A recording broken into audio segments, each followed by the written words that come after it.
सीधे चलते हैं बनारस के टाउन हॉल, जहां पर प्रधानमंत्री नरेंद्र मोदी जनसभा कर रहे हैं। बनारस से सीधे लाइव। फिर से सौभाग्य मिल रहा और एकरी अलावा काशी के कोतवाल बाबा काल भैरव के दर्शन भी पहली बार भइल हो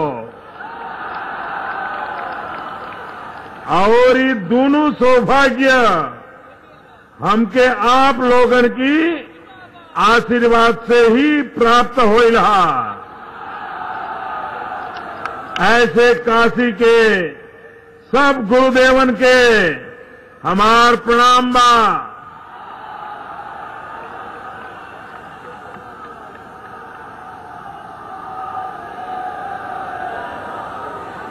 भाइयों बहनों,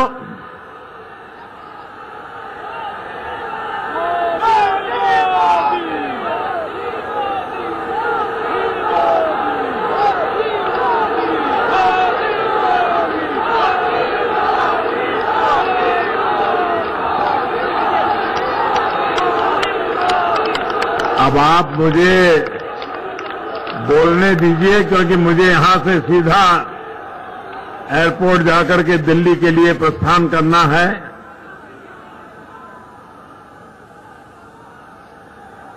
मैं उत्तर प्रदेश भारतीय जनता पार्टी का और काशी बीजेपी का हृदय से आभार व्यक्त करता हूं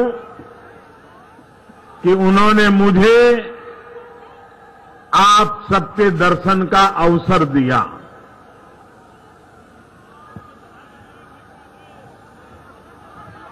पार्टी की इच्छा थी कि मैं बनारस लोकसभा क्षेत्र में एक रैली को संबोधित करूं। मैंने पार्टी को विनती की कि काशी मेरा लोकसभा का क्षेत्र है,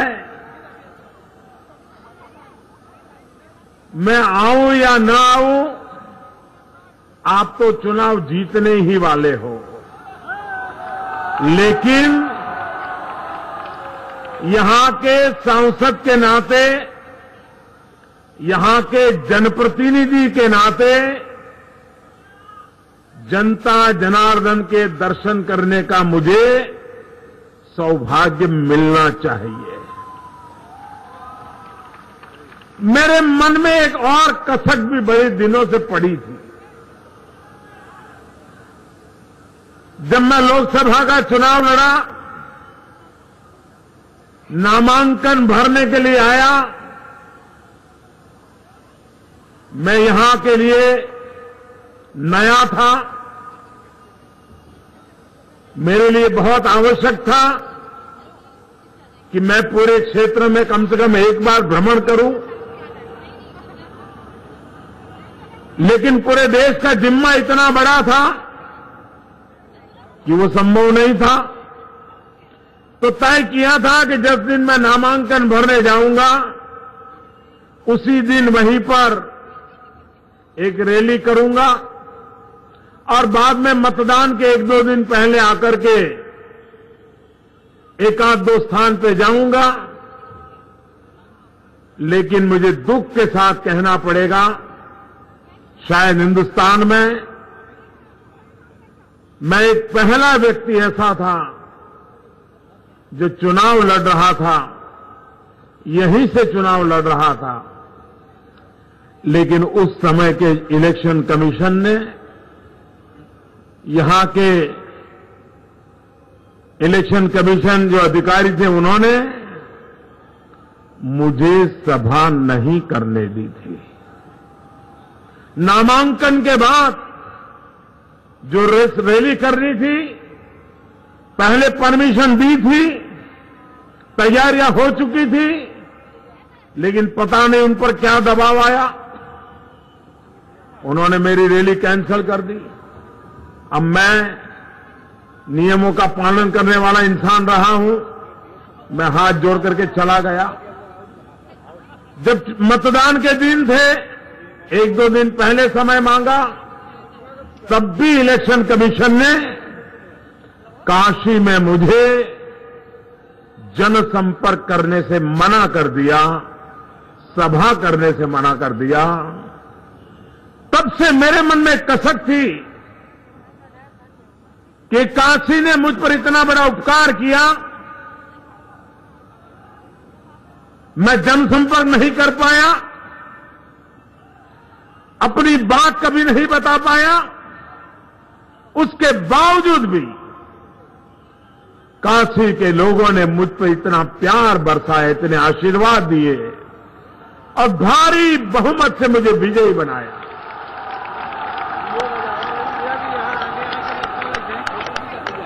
और तब से मैं चाहता था कि मैं समय निकाल करके काशी की जनता के दर्शन करने का अवसर लूंगा। और लोकतंत्र का ये पर्व, चुनाव, इससे बड़ा कोई मौका नहीं होता है। तो मैंने पार्टी से आग्रह किया कि मैं जरा ज्यादा समय काशी में लगाना चाहता हूं, हर किसी के दर्शन करना चाहता हूं। और आज जब भोले बाबा के पास जा रहा था, जब काल भैरव के चरणों में जा रहा था, तो खुली जीप में निकला। और जिस प्रकार से आपके दर्शन का मुझे सौभाग्य मिला, मैं काशी वासियों का हृदय से आभार व्यक्त करता हूं।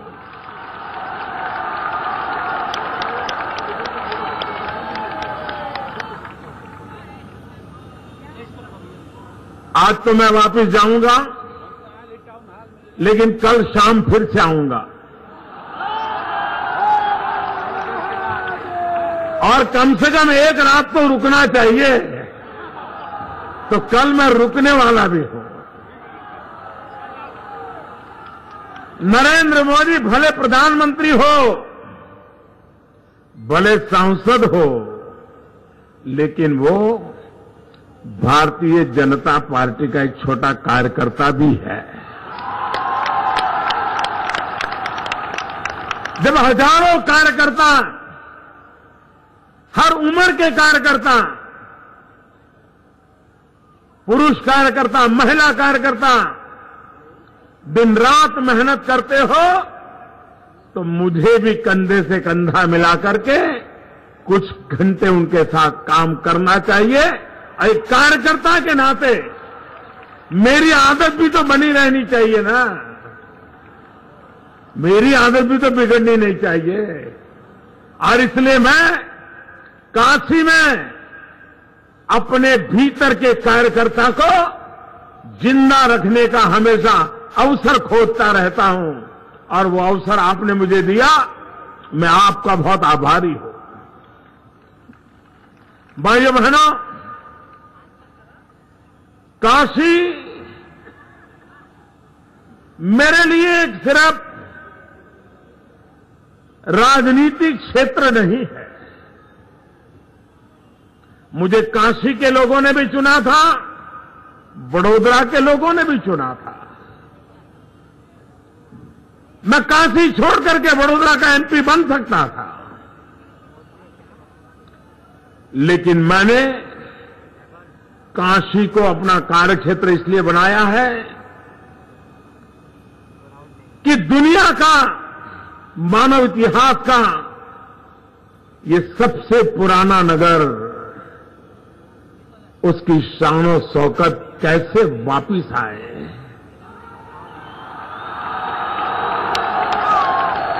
उसकी आन बान शान फिर से एक बार कैसे चतुर्दिशा में चमकने लगे। और उस काम में काशीवासी तो बहुत कुछ कर रहे हैं। अगर मैं भी एक गिलहरी की तरह कुछ कर पाऊं तो मेरा जीवन धन्य हो जाएगा, इस भाव से मैं आया।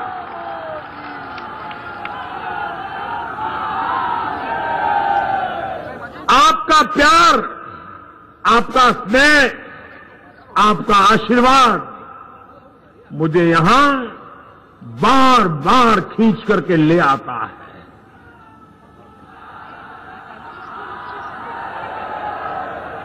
और ऐसी नगरी मैं एक बार अमेरिका में बोस्टन शहर में गया था, तो वहां के एक यूनिवर्सिटी में कार्यक्रम करके मैं निकला, तो वहां जो मेरे यजमान थे उन्होंने मुझे एक गली दिखाई बोस्टन में, और उन्होंने कहा कि इसको बोस्टन का काशी कहते हैं। अमेरिका के बोस्टन शहर में एक गली, वहां के लोग इसको काशी के नाते जानते हैं, और बोले यहां पर गुरु शब्द कॉमन है। प्रोफेसर के लिए, टीचर के लिए गुरु शब्द कॉमन है, और वो काशी के साथ हमें जोड़ता है। ये जब सुनते हैं तो कितना गर्व होता है भाई, कितना गर्व होता है। ये शहर सिर्फ लोग रहते हैं, नगर है, रास्ते हैं, इतना नहीं है। काशी अपने आप में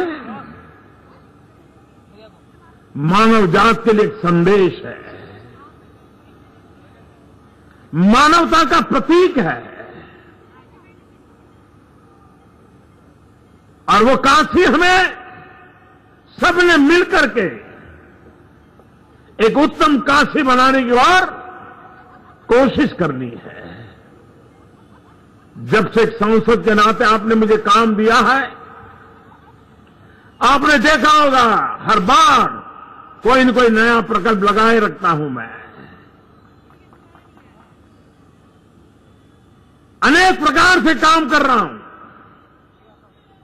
क्योंकि आपने मुझे सेवा करने का मौका दिया है, और मैं सेवा करके धन्यता अनुभवता हूं।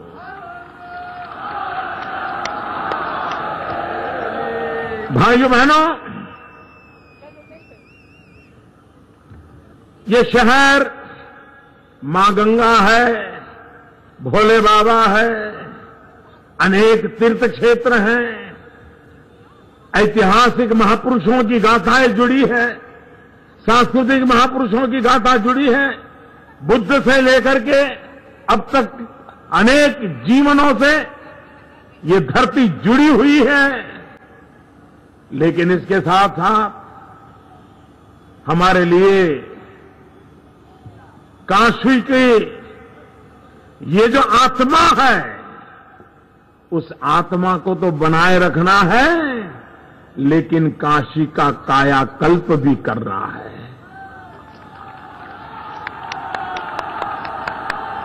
भाइयों बहनों, बनारस शहर वो ऐसा शहर जिसमें विरासत भी हो, वाईफाई भी हो।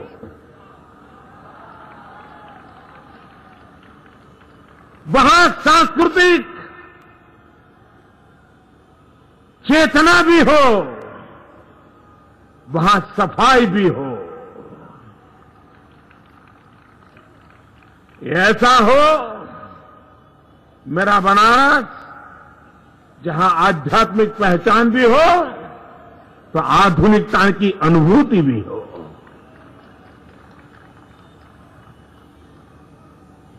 गंगा मां जैसे बहती रहती है, वैसे मेरा बनारस भी उसमें कभी ठहराव न हो।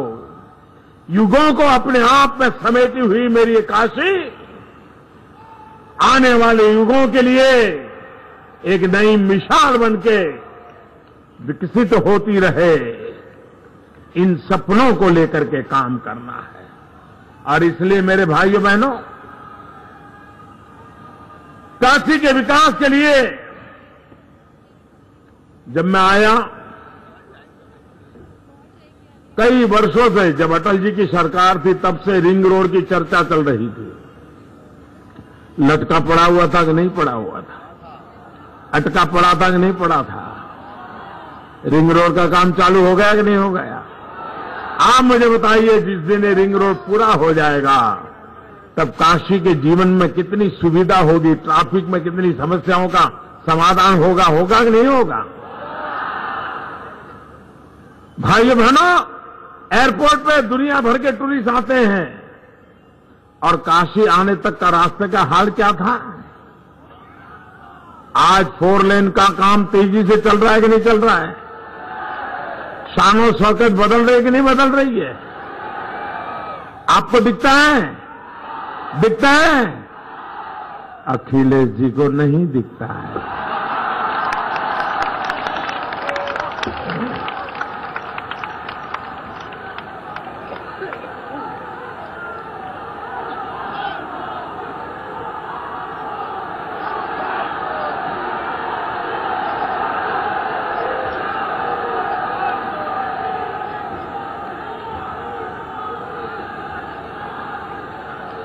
ये हमारे शहर का अंधरा पुल, कितने सालों से अंधरा पुल की बातें होती थी, काम हो रहा था क्या? हमने करके दिखाया कि नहीं दिखाया? भाइयों बहनों, काशी जितना पुराना है लेकिन उसमें रुकावट बनती है जब आसमान में देखते हैं चारों तरफ तार लटकते हैं। लटकते हैं कि नहीं लटकते हैं? और जब मैं चुन करके आया तो प्रबुद्ध नागरिकों के बीच में एक कार्यक्रम था और उस दिन मैंने कहा था कि मैं ये तारों का जो झुंड है उससे काशी को मुक्ति दिलाऊंगा। अंडरग्राउंड केबल का काम चल रहा है, करीब 600 करोड़ रुपया तो लगा चुके हैं। 104 किलोमीटर केबल का काम हो चुका है। 8000 घर ये लटकते हुए तारों से मुक्त हो चुके हैं। अभी 300 किलोमीटर मुझे पूरा करना है। 300 किलोमीटर, 1 लाख परिवारों को उसका सीधा लाभ मिलने वाला है। ये जो यहां बिजली की सारी व्यवस्था है 42% टीएनडी लॉस है, ट्रांसमिशन का लॉस है उनका 42%। इसका मतलब हुआ कि जो ईमानदार लोग हैं इनको सजा हो रही है, उन पर टैक्स ज्यादा लगता है इस लॉस के कारण। ईमानदार का गुनाह क्या भाई? आपकी अव्यवस्था की सजा ईमानदार नागरिक भुगते, मध्यम वर्ग का नागरिक भुगते। ये सारा काम हो जाएगा तो ये लाइन लॉस भी एकदम नीचे आ जाएगा और बिजली 24 घंटे मिलेगी, ये मैं आपको वादे से कहता हूं।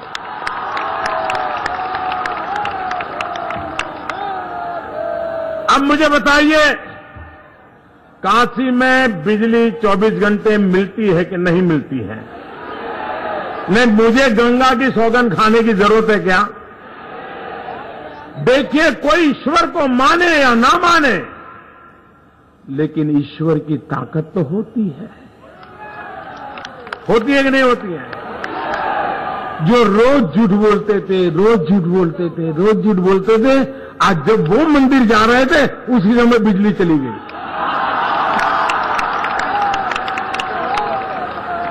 ईश्वर ने सबूत दे दिया कि नहीं दे दिया?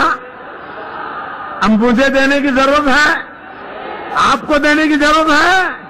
अरे भोले बाबा ने खुद ने पर्चा दिखा दिया।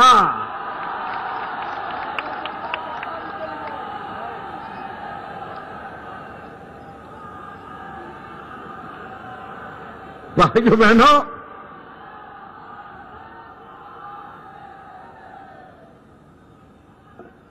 बनारस की गलियां, ये बनारस की शान और शौकत है। उसका अपना एक महात्मा है। करीब 34 करोड़ रुपए लगा करके इन गलियों की मरम्मत का काम तेज गति से आगे बढ़ रहा है भाइयों बहनों।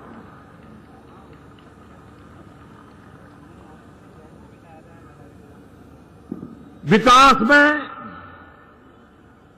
इंफ्रास्ट्रक्चर ये समस्याओं का स्थायी समाधान करता है। हमारा रेलवे स्टेशन इलाहाबाद से काशी तक की लाइन में वृद्धि करने का प्रयास, काशी से जुड़े तीनों रेलवे स्टेशन का विकास, प्लेटफॉर्म पर अधिक लाइनें लगाने का विस्तार, ये सारे काम आप देख रहे हैं कि नहीं देख रहे हैं? भाइयों बहनों, रेलवे में जिस गति से काम हो रहा है और हमारे मनोज सिन्हा जी काफी ध्यान देते हैं उस पर, पूरी विस्तार से उसका काम करते हैं और उसका कारण भाइयों बहनों, मैंने जैसे रास्तों का कहा, बनारस से आजमगढ़, बनारस से गोरखपुर, बनारस से सुल्तानपुर, बनारस से औरंगाबाद, करीब करीब 10,500 करोड़ रुपए के प्रोजेक्ट काम चल रहा है भाइयों बहनों। जब ये काम पूरा होगा तब वो काम कितना शानदार होगा इसका आप अंदाज लगा सकते हैं। बनारस में बिजली के लिए ये भी जरूरी है कि ट्रांसमिशन के लिए सबस्टेशन होना जरूरी है। सबस्टेशन की ओर हमने काफी ध्यान दिया है और उसका लाभ होगा। मैं काशी वासियों को एक बात के लिए बधाई देना चाहता हूं। पिछली बार जब मैं आया था मैंने कहा था कि हमने एलईडी बल्ब लगाना चाहिए, हर परिवार में 200, 500, 1000, 2000 रुपए की बचत होगी, बल्ब की उम्र ज्यादा होगी और उसका प्रकाश मन को भाने वाला होगा। इतने कम समय में बनारस के नागरिकों ने 9 लाख से ज्यादा एलईडी बल्ब लगा दिए। बहुत बड़ा काम किया है।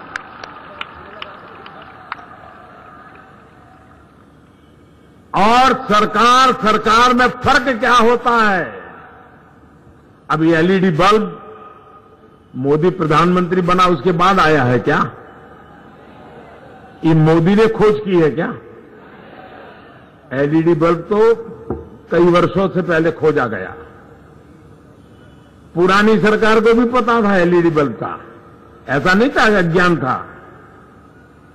लेकिन तब एलईडी बल्ब की कीमत हुआ करती थी 350, 400 रुपया। जब हमारी सरकार बनी तो हमने जरा बल्ब वालों को बुलाया। हमने कहा बताओ भाई क्या बात है, सच्चा बताओ कितना खर्चा होता है? बोले साहब ज्यादा ऑर्डर मिल जाए तो थोड़ा कम होगा। मैंने कहा सच बताओ जरा कितना मुनाफा कमाते हो? नहीं बोले कोई ज्यादा मार्केट में क्या कमाएंगे, अभी तो खर्चा पानी निकलता है। मैंने कहा अरे ऐसा नहीं, सच बताओ। आज वो एलईडी बल्ब जो 350, 400 रुपया था 50 से 80 रुपये के बीच में आज एलईडी बल्ब मिलता है। और देश में करीब 21 करोड़ एलईडी बल्ब लग चुके हैं और एलईडी बल्ब लगने मात्र से 11,000 करोड़ रुपया उपभोक्ताओं का बच रहा है। जो बिजली का उपयोग करते हैं उनकी जेब में वो पैसा बच रहा है भाई। अब गरीब के घर में 200, 250 रुपया बिजली का बिल कम आएगा तो अपने बच्चों को दूध पिलाएगा कि नहीं पिलाएगा? वो बच्चों का स्वास्थ्य का लाभ होगा कि नहीं होगा? अगर मेरे देश का बच्चा तंदुरुस्त होगा तो मेरी हिंदुस्तान की आने वाली कल भी तंदुरुस्त होगी कि नहीं होगी? भाइयों बहनों, काम कैसे होता है? टुकड़ों में काम करने से काम नहीं होता है। विकास को नई ऊंचाइयों पर ले जाना है तो एक कॉम्प्रिहेंसिव अप्रोच लगता है, तब जाकर के भाइयों बहनों, आपने देखा होगा गंगा आरती के लिए कितने लोग आते हैं। अब जब से वहां एलईडी की रोशनी लगा दी है, कितना लोगों को मन को भाने लगता है वो दृश्य, कितना अद्भुत दृश्य निर्माण हो गया है। ब्यूटिफिकेशन की दृष्टि से भी कितना उत्तम काम हो रहा है। काशी ये टूरिस्ट प्लेस भी है, यात्रा का धाम भी है। यहां की हर चीज में एस्थेटिक सेंस होना चाहिए, आने वाले व्यक्ति को नयापन महसूस होना चाहिए। अपनी रोजमर्रा की जिंदगी से वो बाहर की कुछ नई अनुभूति करे, और ये हमें करके दिखाना है। ई रिक्शा के द्वारा पॉल्यूशन को कम करने का प्रयास, ई बोट के द्वारा गंगा जी में पॉल्यूशन को रोकने का प्रयास, एक के बाद एक ऐसे काम हुए हैं जिसके कारण काशी की शान और शौकत जिसे बनाने में आप लगे हैं, मैं भी आपके साथ जुड़ गया हूं। भाइयों बहनों, बनारसी साड़ी कौन नहीं जानता है, लेकिन मेरे बुनकर भाई, उनके लिए एक आधुनिक व्यवस्था विकसित करना, मॉडर्नाइज करना, उस पर तेजी से काम चला। 7 कॉमन फैसिलिटी सेंटर बनाए, उनके काम को एक एग्जिबिट करने की जगह मिल जाए, उत्तम प्रकार का वैश्विक स्तर का यहां म्यूजियम बन चुका, आधा हिस्से का उद्घाटन मैं कर चुका हूं, आधे पर काम चल रहा है। लेकिन वो यहां के जीवन को, यहां के छोटे छोटे कारीगरों को किस प्रकार से जीवन में बदलाव करेगा, उस दिशा में आप भली भांति देख सकते हो भाई बहनों। मेरा कहने का मतलब यही है कि चाहे रेल हो, रोड हो, सड़क हो, बिजली हो, पानी हो,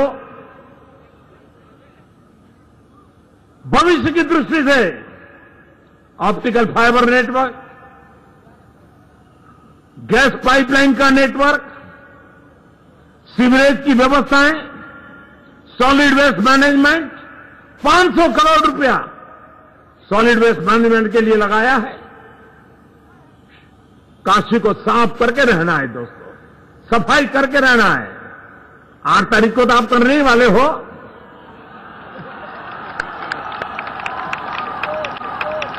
पूरा उत्तर प्रदेश करने वाला है।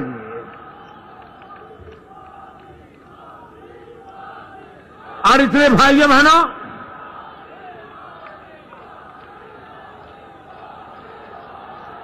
मुझे काशी वासियों से भी, बनारस के लोगों से कई सुझाव आते रहते हैं, अपने पर से आते रहते हैं। विकास के नए नए विचार आ रहे हैं, यहां के नौजवानों को रोजगार के अवसर उपलब्ध हो, टूरिज्म का एक बहुत बड़ा क्षेत्र विकसित हो, उस पर हम बल देकर के आगे बढ़ना चाहते हैं।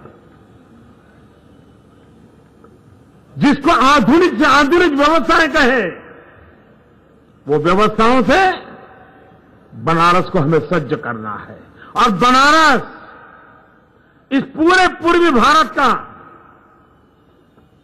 हेल्थ केयर का एक बहुत बड़ा हब बनने की दिशा में आगे बढ़ रहा है। गोरखपुर, बनारस और इलाहाबाद, तीनों पर आरोग्य की दृष्टि से एक पूरी व्यवस्था विकसित कर रहा हूं मैं। ट्रॉमा सेंटर, कैंसर अस्पताल, 600 बेड का प्राइवेट अस्पताल, गोरखपुर में एम्स, इलाहाबाद में अस्पताल का आधुनिकीकरण, एक प्रकार के हेल्थ सेक्टर को मूलभूत रूप से, जिसका पूरे देश में एक बदलाव लाने का, अभी आपने देखा होगा अखबार में, पहली बार देश में 4000 सीट पीजी स्टूडेंट के लिए हमने नई घोषित कर दी। एक साथ 4000 पोस्ट ग्रेजुएट डॉक्टरों की तैयारी के लिए मौका मिलेगा। जितनी बड़ी मात्रा में प्रोफेसर तैयार होंगे मेडिकल क्षेत्र के, उतनी बड़ी मात्रा में भारत की आवश्यकता के अनुसार 5 साल में डॉक्टरों की एक चेन चल पड़ेगी। उस पर हम काम चल रहे हैं। हम स्वच्छता के अभियान को भी हेल्थ की दृष्टि से महत्व दे रहे हैं, उस पर काम कर रहे हैं। अस्पताल बनाना, डॉक्टरों का ज्यादा से ज्यादा डॉक्टर मिले, उसके लिए मेडिकल कॉलेजेस को बल देना और पेशेंट को सस्ती दवाई मिले। अमृत योजना के तहत करीब 70% दवाइयों में रियायत सरकार की तरफ से मिलती है। प्रधानमंत्री जन औषधि परियोजना के तहत मैंने एक दिन अभी सोशल मीडिया में देखा, एक व्यक्ति ने पुराने अपने सारे बिल रखे थे और ये नई सरकार आने के बाद प्रधानमंत्री जन औषधि बनाया, उसका बिल रखे थे, सारा सोशल मीडिया में रखा है। और उसने लिखा है कि पहले मुझे दवाई का खर्चा मेरे मां बाप के लिए करीब 6,700 रुपया होता था, और आपकी ये जो प्रधानमंत्री जन औषधि योजना बनी है, वही दवाइयां मेरे मां बाप को मिल रही है और मुझे खर्चा सिर्फ 700 रुपया आता है।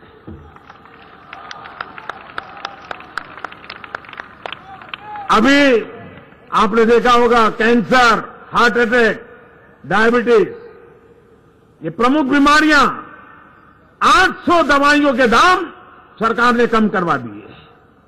जो दवाई 30,000 रुपए में गोली बिकती थी, 3,000 में बेचने के लिए मजबूर कर दिया। जो दवाई 80 रुपए में बिकती थी, वो 12 रुपए में बेचना शुरू कर दिया।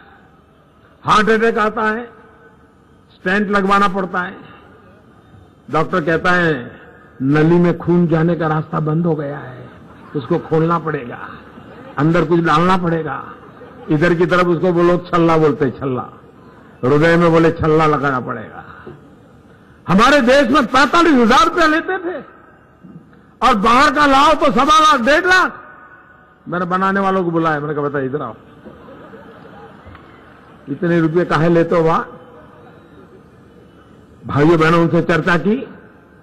अभी 15 दिन पहले आपने देखा होगा, हृदय रोग की बीमारी के लिए जो 45,000 रुपया लगता था, वो छल्ला अब 7,000 रुपये में बेचने के लिए मजबूर कर दिया उनको। जो 1.25 लाख 1.5 लाख में बिकता था, वो 25-27,000 में मिल जाएगा। मध्यम वर्ग का आदमी, उसकी जो रिक्वायरमेंट उसकी पूरी हो जाएगी। भाइयों में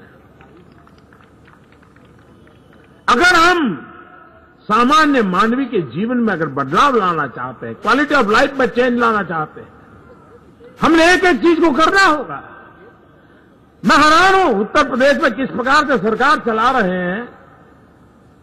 भारत सरकार पैसे देती है, लेकिन इनमें वो उतनी क्षमता भी नहीं है कि इन पैसों का सच्चे अर्थ में उपयोग करके सरकार को हिसाब दे।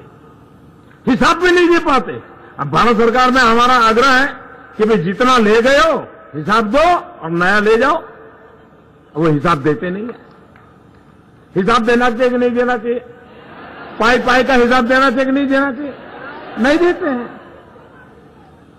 आप हैरान होंगे, ओपन डेफिकेशन फ्री शौचालय बनाने का बड़ा अभियान, खुले में लोग शौच न जाए, इस देश के 500 शहरों ने अपने आप को ओपन डेफिकेशन फ्री घोषित कर दिया। उत्तर प्रदेश ऐसा है, श्रीमान अखिलेश जी, एक भी शहर 500 में उत्तर प्रदेश का नहीं है। शर्म आती है हमें। क्यों? सरकार पैसे दे रही है, भारत सरकार पैसे दे रही है, लेकिन वे सरकारी मशीन में जो जान भरनी चाहिए, काम लेना चाहिए, योजना बनानी चाहिए, नहीं, मेरे तेरे करते रहो, बात चलती रहे, चुनाव जीत जाओ और क्या। सारी बर्बादी का कारण ये चुनाव की सोख्तेबाजी है। अरे जनता जनार्दन की सेवा करो, अपने आप चुनाव के नतीजे आते रहते हैं, इसकी काहे को इतनी चिंता करके चलते हो? लेकिन नहीं, दिन रात वही हिसाब लगाते रहना। और उसका परिणाम है कि जनता की भलाई का काम होता नहीं है। गंगा की सफाई, हमारी एक मीटिंग हुई, उसमें तय हुआ कि आप प्रदूषण फैलाने वाले, एनवायरमेंट को नुकसान करने वाली जितने इंडस्ट्री हैं जो अपना कूड़ा कचरा गंगा जी में डालते हैं, उनको जरा नोटिस तो दो, पूछो तो सही। कॉमन एफ्लुएंट प्लांट बनाने के कुछ कहो, भारत सरकार पैसे देगी। ये चुनाव के हिसाब किताब में किसी को नोटिस देकर के ठीक करने के लिए तैयार ही नहीं है। भाइयों बहनों, जिन जिन राज्यों में सरकारें हैं, गंगा के तट पर जो सरकारें हैं, उन सरकारों ने जिम्मेवारी लेनी होगी। भारत सरकार धन मुहैया कराएगा, भारत सरकार योजना बनाएगा, लेकिन लागू करने के लिए आप लोगों को हाथ बटाना पड़ेगा। लेकिन मैं हैरान हूं, ये उनकी प्राथमिकता में नहीं है, उनके लिए इसका महत्व नहीं है। अगर ये मानसिकता रही तो उत्तर प्रदेश को लगातार हम पीछे छोड़ते चले जाएंगे। यहां के नौजवानों के रोजगार के लिए कितनी बड़ी संकट पैदा होगा। भाइयों बहनों, हिंदुस्तान का इतना बड़ा राज्य, उसको हम तबाह नहीं होने दे सकते। और यहां के सांसद के नाते, और मैं भारतीय जनता पार्टी को अभिनंदन देता हूं, उत्तर प्रदेश इकाई को, उन्होंने जिस प्रकार से मैनिफेस्टो बनाया है, संकल्प पत्र घोषित किया है, समाज के हर तबके के लिए विकास का निश्चित लक्ष्यांक है, योजना है, रोडमैप है, और हर किसी के जीवन में बदलाव लाने की व्यवस्था है। और मुझे विश्वास है कि आने वाले 5 साल में भारतीय जनता पार्टी की सरकार उत्तर प्रदेश के जीवन में एक नया बदलाव लाएगी। और उत्तर प्रदेश में भारतीय जनता पार्टी की सरकार बनेगी तो काशी के लिए मेरे जितने सपने हैं, कोई रुकावट नहीं आएगी, मेरा पूरा विश्वास है। भाइयों बहनों,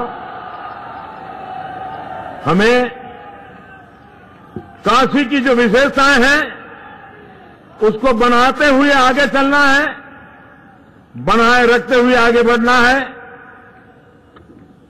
मैं आज फिर एक बार काशी वासियों का हृदय से आभार व्यक्त करता हूं।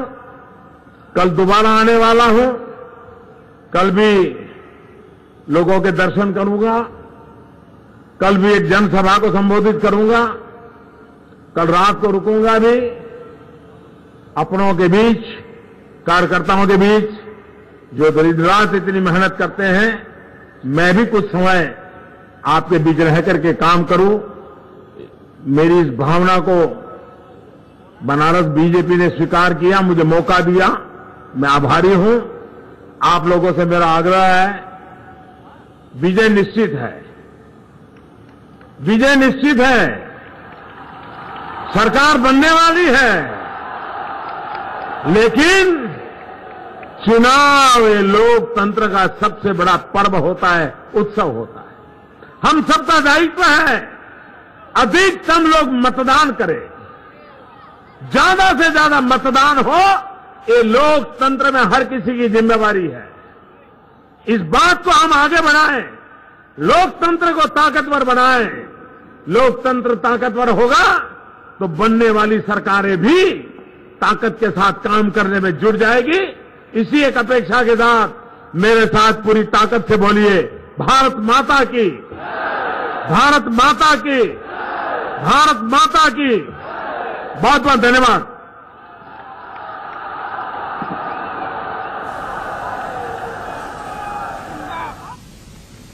तो प्रधानमंत्री नरेंद्र मोदी बनारस के टाउन हॉल में एक सभा को संबोधित करते हुए कल शाम को वो बनारस रुकेंगे, एक और सभा को संबोधित करेंगे और परसों तक वो बनारस में रहेंगे। लेकिन आज रात वो अभी बाबतपुर हवाई अड्डे पहुंचकर दिल्ली वापस लौट जाएंगे। कल एक बार फिर वो बनारस जाएंगे, यानी 3 दिन का कैंपेन उनका बनारस में होने वाला है।